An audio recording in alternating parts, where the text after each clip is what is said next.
Aristotle is writing. He notices something. Certain people, when they want to see something far away, scrunch their eyes shut, narrowing their gaze to a slit. He doesn't know what to call it. He simply records it, a curiosity. For the next 1600 years, nobody takes it seriously enough to fix. Here is the question nobody is asking. If myopia, blurry distance vision, has existed for millennia, why did it never become a mass problem until now? Why are 90% of teenagers in parts of East Asia wearing glasses today, when 60 years ago that number was closer to 10? The answer is not what you think. It was never about eyesight. It was about a chemical your brain stopped making, and the world that made it stop.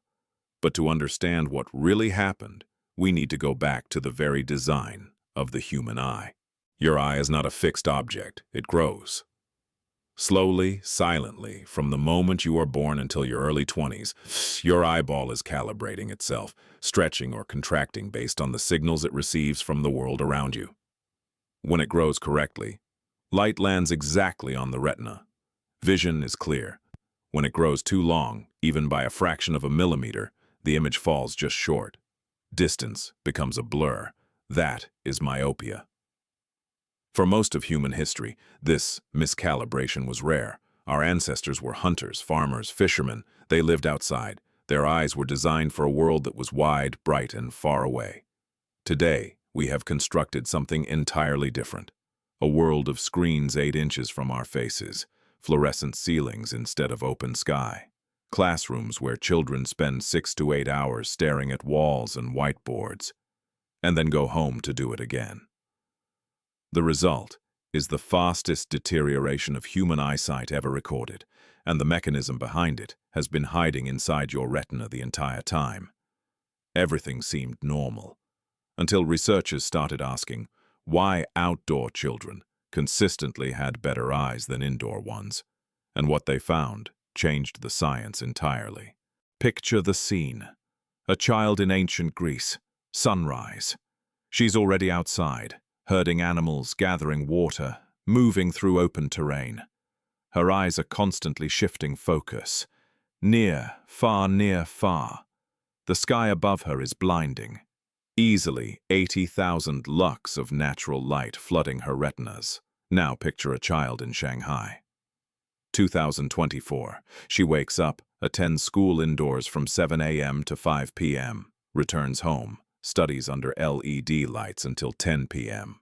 The brightest point in her day, a laptop screen, maybe 500 lux.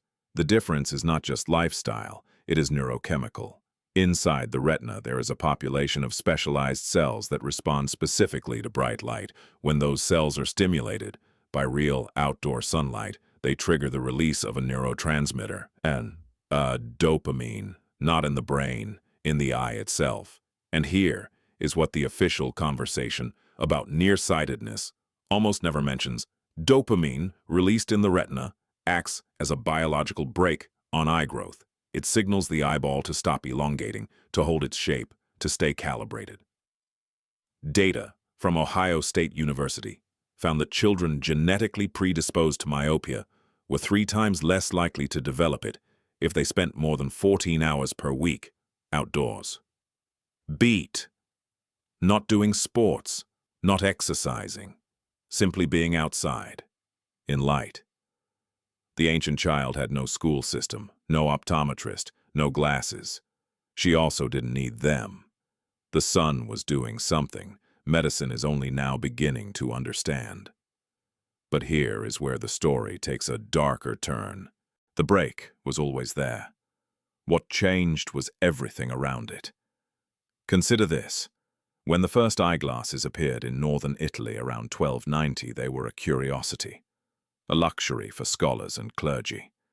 Not because most people had perfect vision, but because most people lived lives that protected their eyes without anyone realizing it.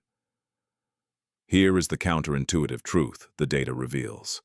For much of history, nearsighted people were not failed humans, they were specialists. Medieval monastery records show that monks with poor distance vision were actively encouraged to stay that way. Their condition was not corrected. It was exploited. The myopic monk, bending close over vellum, rendering letters so small they required a magnifying lens to read, was the most valuable person in the room. Fine coin engravings from the ancient world may carry the fingerprints, quite literally, of artists who could never have seen across the street.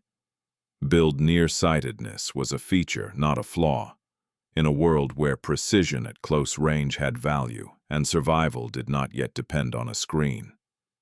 Ask yourself